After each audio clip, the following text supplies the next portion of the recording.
Welcome you all. So guys, today we are going to discuss a main thing about context sensitive grammars.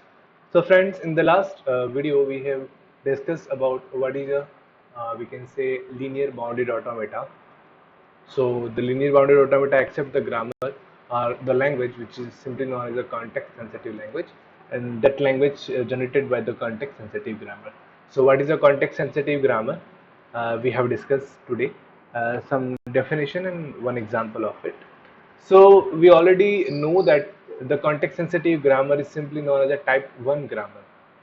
So regular grammar is type 3 grammar, and then push down automata type, or we can say context free grammar is simply known as a type 2 grammar, and context sensitive grammar is known as a type 1 grammar. So it is known as a type 1 grammar or context sensitive grammar. So it is a tuple 4 variable VTPS, or we can say it is a grammar defined by the 4 variables VTPS, where V is a variables, T is a terminus, P is a production, and S is a small symbol, a start symbol. So know that V is a set of all variables, T is a set of all terminals, P is a set of all productions, and S is the start symbols. I think you know that what is a variable and what is a terminal and what is a productions. I already discussed in my previous video in the context sensitive grammar, context free grammar and regular grammar. If you don't know about that, then please watch my previous video. Instead of that, I also want to shortly explain on it. The variables which are replaced by the terminals are simply known as the variables, and terminals are the endpoint which cannot be substituted by the other variables are simply known as the terminals. And production rules simply provide a way to replacing the variable with a particular terminal, something like that. So let's have a look on it a little bit detail.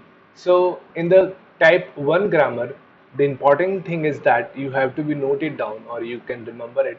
It is in the form of x produces y, where x and y are the combination of variables and terminals, and plus it means it must contain variables and terminals, something like that.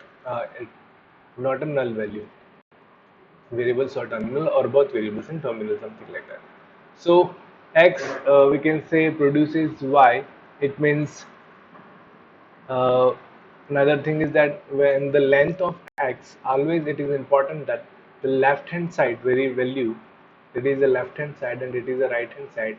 So length of the left hand side variables, or we can say left hand side portion, is always small or equals to the length of the right hand side portion. That is the one thing. Or another word we can say, the length of right hand side in the production is always equal to or greater than to the length of left hand side. So just for recall, I also write a type 2 and type 3 grammar. So type 3 grammar is known as a regular grammar. I already discussed in my previous videos. So it is in the form of S produces A alpha A beta, or S produces A alpha oblique beta, where S is a variable, or alpha and betas are the terminals, and capital A is a variable. While the type 2 grammar is in the form of A alpha, where alpha we can say is a combination of variables and terminal star. It means it may contain the null value, but it is the important thing is that this grammar cannot contain the null value, or it not accept the null value, something like that, because it is a plus value. So I hope you understand this thing. So it is just a simply revision to you. So it is a type 2 grammar, which is simply known as a context-free language or context-free grammar, which is generate the context-free language, and the automata which accept that context-free language is simply known as a push-down automata. And type 3 grammar is generate the regular grammar, a regular language, and the automata which accept it simply known as a finite automata. And today we are discussing type 1 grammar is known as a context sensitive grammar, and the language generated by the context sensitive grammar is simply known as a context sensitive language, and the automata which accept it simply known as a linear bounded automata, which already discussed in the previous video. So it is a type 1 grammar. So I hope you remember, or you can know the concept, or you can easily differentiate between the grammar of type 2, type 3, or we can say type 1. Now let some mm, definition on it. So X and Y are the combination of variables and terminals. The grammar type 1, the grammar type 1 grammar is called context sensitive grammar. The language generated by the type 1 grammar is called context sensitive language. I already told you. And the machine which accepts the context sensitive language is simply known as a linear bounded automata or LBA. So it is three things. So the language, grammar and automata. Language is a context sensitive language, grammar is a context sensitive grammar, and corresponding automata is a context sensitive automata. So let's have an example on it so you can have better understanding on it. So suppose there is a grammar, or we can say there is a what is language generated by the following context sensitive grammar. If it is already given that the given grammar it is a context sensitive grammar, then you observe that it must be in the form of like this form. It means the left side is also contains the terminal and variable, as well as the right side is also contain terminals and variable. So till now you remember that type 2 and type 3 grammar cannot contain the left hand side, or we can say cannot contain terminal at the left hand side, but type 1 grammar contains a terminal at the left hand side. So it is very important things you have to be noted down. So it is simple. S produces A, B, C, or A, capital A, B, or capital C. Similarly, capital A, capital B produces BA. So with the help of this production, you can say that you can easily identify that this given grammar is a context sensitive grammar because left hand side is also contain the terminal. So it is B is a terminal. Then capital AC produces capital B or B, C, C. And then small b, capital B produces capital B, small b. And then small a, capital B produces small a or small a, capital A. So it is a given grammar. So it is a grammar is given to us. So we have to be generate a language and identify which language is simply generated by this particular grammar, something like that. So for doing that, we just start from the starting symbol and replacing it with its production. Then take and look to the particular production at the end and identify the general form of it.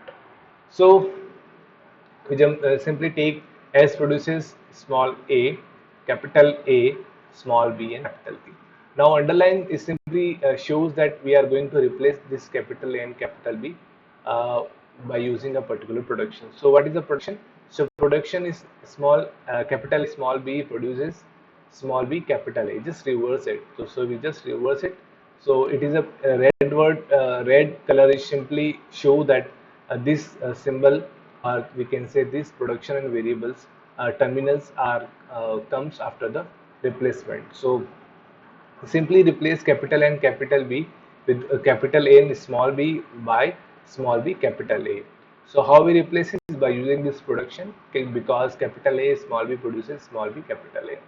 So in the next we are going to place capital A capital C. So capital A capital C is producing capital B small c and small c. So let's have a look. We simply replace this capital A and capital C by using the capital B, C and C, small c and small c by using this production rule. Now what we have to be remove, we can say B, we want to remove it. So what is production of B and capital B? So small b capital B produces the capital B and small b, something like that. We simply replace it with that value. So we replace it this value, then we get small a capital B, small b, small b, small c and small c. Why? Because small b capital B produces capital B, small b. Again we have small a and small b.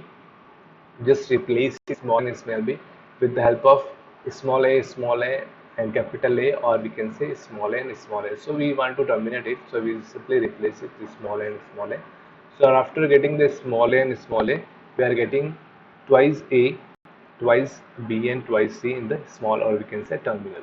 So if you are able to observe it, then you can say that this grammar generate the small a to the power n, small b to the power n, and small c to the power n. So it is very important that this grammar, this context sensitive grammar is produced. It is a context sensitive grammar, not context sensitive language. This context sensitive grammar produces the language is simply a to the power n, b to the power n, c to the power n. So a to the power n, b to the power n, and c to the power n is an example of context sensitive grammar, or it is sorry, or it is a context sensitive language. One more thing, you cannot able to evaluate it, or you cannot test it on the push down automata, because push down automata can check the two conditions, can compare the two variable a or b, something like that. So it is not a compare by the push down automata. So it is this. So answer is this. This particular grammar is generate a to the power n, b to the power n, c to the power n, a language or context sensitive language. So I hope you understand what is a context sensitive grammar and what is context sensitive language. So in the next video we will discuss some more example or some more things on context sensitive language and context sensitive grammar. We are taking example of linear bounded automata. So I hope you understand this concept, and I am very happy. If you have any doubt, then please ask me. I feel very happy to answer your questions, and I want try to my best to clear your doubts. So thank you very much.